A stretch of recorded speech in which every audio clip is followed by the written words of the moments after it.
Kailangan ko munang ipacheck sa'yo ang handwriting na to. Siguraduhin lang natin na kay Rachel to. At habang wala pa tayong final results, wala muna tayong sasabihin. Okay? Ano ba naman, attorney? Ang linaw-linaw na, oh. Nasa harap na natin yung matagal natin inaantay na malinaw na ebidensya. Ayan, oh. Naghanap ka ng sakit ng ulo, eh. Ano ba? Ba't ba kasi ayaw mo tanggapin? Okay na lahat, eh. Yun na nga eh, biglang okay na lahat. Nung una, walang letter, walang note. Tapos biglang nagkaroon. Detective, hindi ka ba nagtataka sa mga pangyayari? Ang bilis-bilis. So ano yung sabihin? Ano bang sinasabi sa'yo ng gut feel mo? Yun ang sinasabi ko.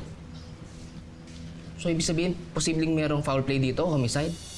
Pero para makonsider na homicide, kailangan muna ng malinaw na motive. Pero alam mo, walang makikinabang sa pagkamatay ni Rachel Andrada. Kaya nga kailangan pa natin mag-imbestiga, detective.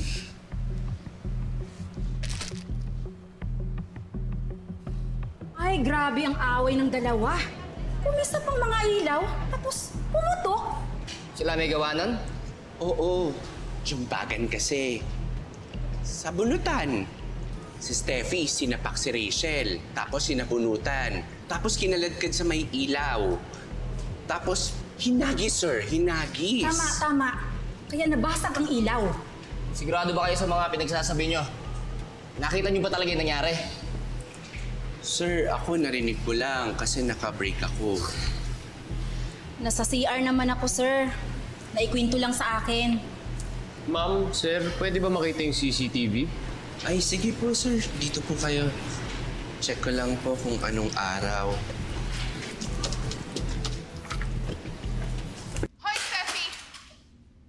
Balita ko, nilalandi mo raw yung anak ng may-ari ng SNC Corporation. O ano tawag doon? Chismis lang? So si Rachel pala yung nananakit, hindi si Steffi. Sumabog mag-isa yung mga ilaw, oh. Kayo talaga. Halika sa labas. Teka.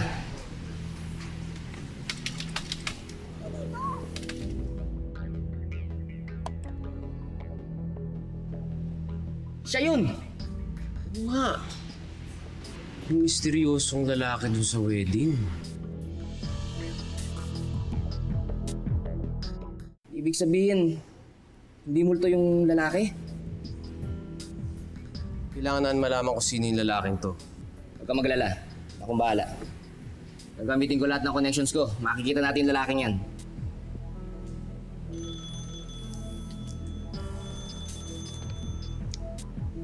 Hello? Ano? Paano?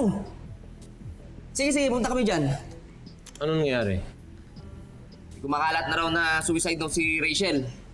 Nagpa-interview na yung kapatid niya dun sa media. Kinumpirma ng kapatid ni Rachel Andrada na may ginawang sulat ang kapatid niya kung saan namamaalam ito at nagpapasalamat sa mga tao at sa industriyang tumanggap sa kanya. Sa nasabing sulat, mas lumilinaw na suicide nga ang sanhi ng pagkamatay ng yumaong aktres. Kamakailan, nagbahagi ng saloobin ang mga pamilya at kaibigan ni Rachel Andrada. Sa naging panayam, kanilang isinawalat na ang ugat ng depresyon ng yumaong aktres ay ang aktres na si Steffi Chavez.